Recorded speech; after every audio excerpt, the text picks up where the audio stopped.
Alright guys, we got a fun matchup tonight.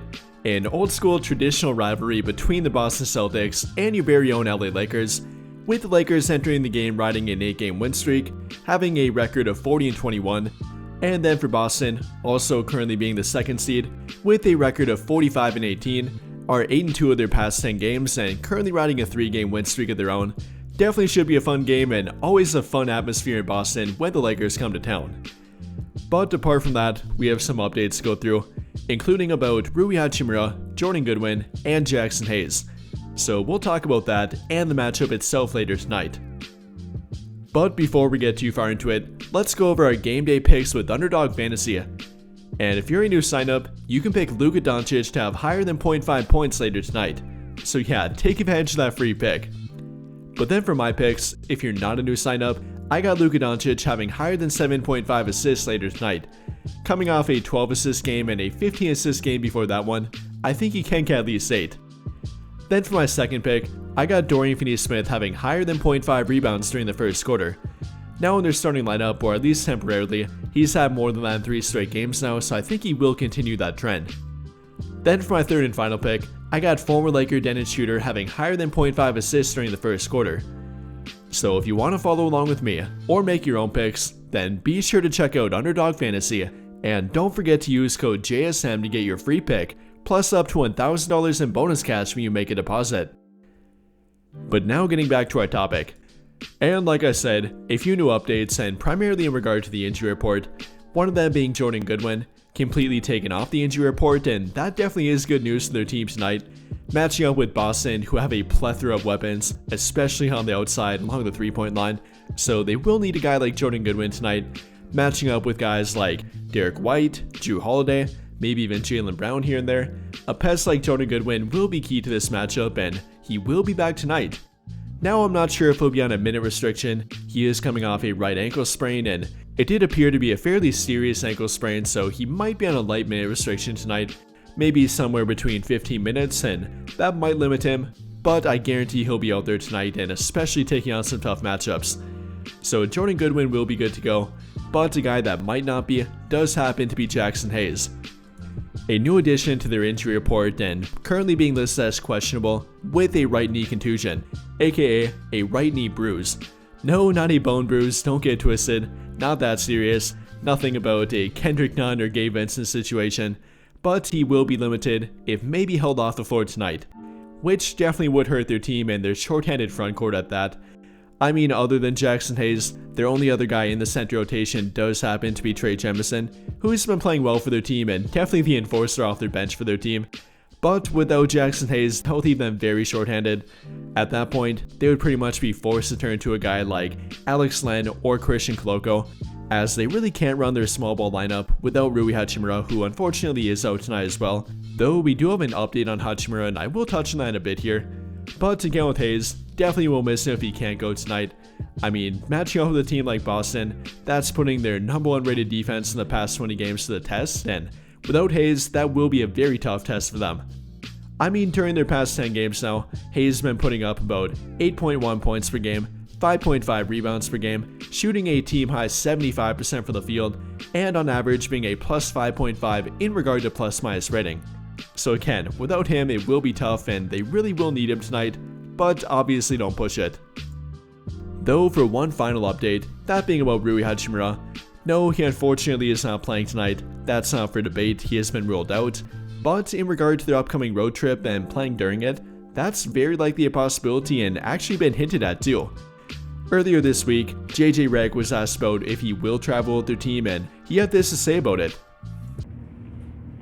Hi coach. Has Rui seen by the doctor?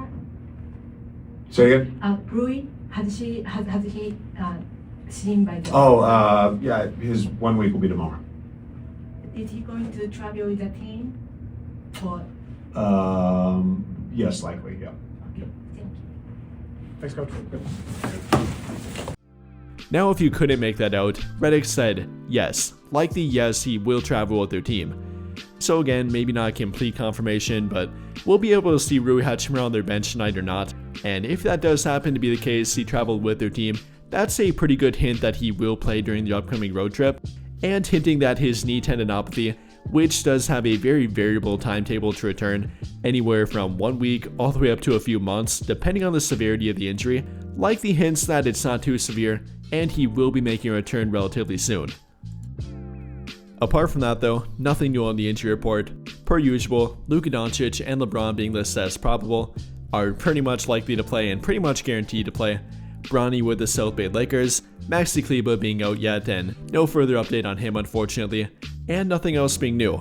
Austin Reeves being back off the injury report, Jordan Goodwin being back off the injury report, Jaxson Hayes definitely being up in the air right now, hopefully he does play, but that's pretty much it with it.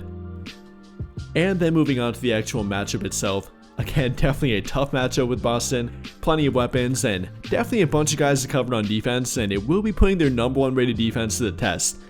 Entering this game tonight, Boston is the #2 rated offense in the entire league, and they definitely do it from the 3-point line. Up until this point, they've attempted the most 3-point shots by far, likely giving JJ Redick some inspiration, attempting 48.1 per game, 5 more than any other team, and yes, 5 more. And obviously making the most amount per game as well, 17.9, and even at that volume, knocking them down a 37.2% clip. So tonight definitely will be a tough test for guys like Gabe Vincent, Jordan Goodwin, Austin Reeves, and even LeBron and Luka Doncic, rotating and switching along the perimeter. That will be key #1 for winning this game. Can't let Boston get hot.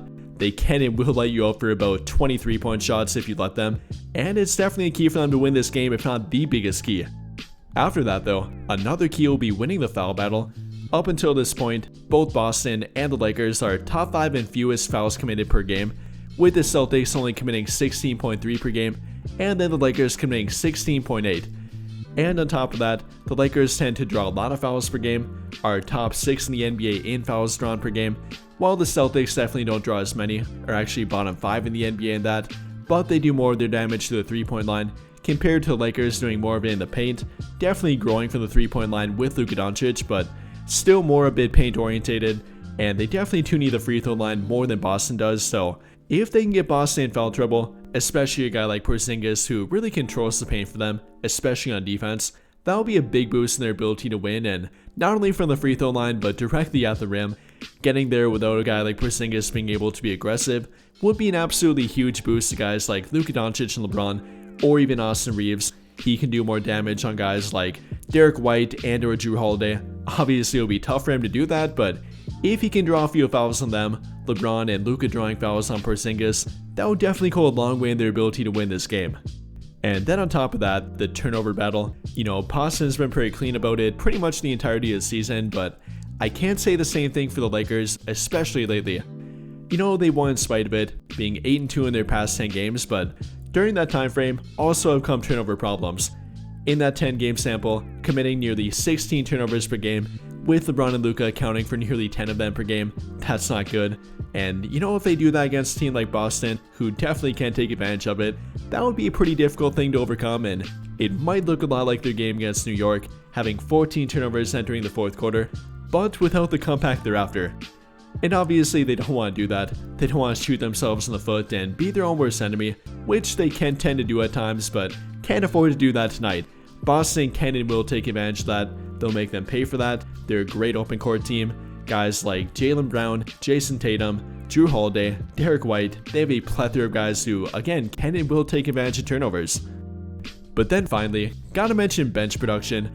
Neither team really uses their bench that much. Both of them are bottom 8 in minutes per game for their bench unit. Both of them are bottom 5 in points per game for their bench unit. But both do have a few dangerous weapons, and for Boston, obviously a guy like Peyton Pritchard went off for about 28 points the other night and definitely can light you up from the 3-point line. That's a big part of the 3-point attack.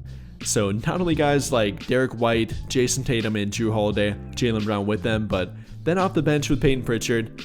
Or then for the Lakers, obviously can get a big boost from a guy like Gabe Vincent. He directly helped them win their game against New York, hitting 3 big-time 3-point shots during the fourth quarter. Or a guy like Jared Vanderbilt on defense. The Lakers have the 4th best defensive rated bench unit during their past 20 games now, so that's obviously a big boost to them. Whenever team can win the bench battle, whether it's an offensive attack, defensive attack, or a combination of both, could be an underrated and definitely a big deciding factor of this game.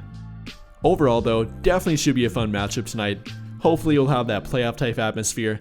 I mean, it should entering early March, mid to March here, and that rivalry type of feel. Gotta feel that Lakers-Celtics old school rivalry.